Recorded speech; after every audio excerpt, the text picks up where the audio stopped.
Hi guys! Alam niyo bang, bukod sa profile recommendation at support inbox, may isa pang paraan kung paano natin makikita or malalaman kung may policy issue tayong nakatago na naging sanhi ng pagkakaroon natin ng violations.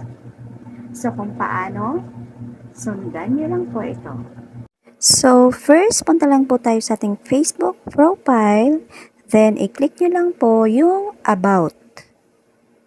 Then, hanapin nyo lang po yung Profile Transparency. Then, i-click nyo lang po yung See All na nasa gilid.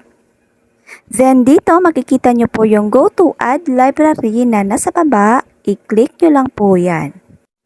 At ayan, dito nyo po makikita yung System Status nyo. I-click nyo lang po yan. At pag ganyan po yung nakikita nyo, naka-green po lahat,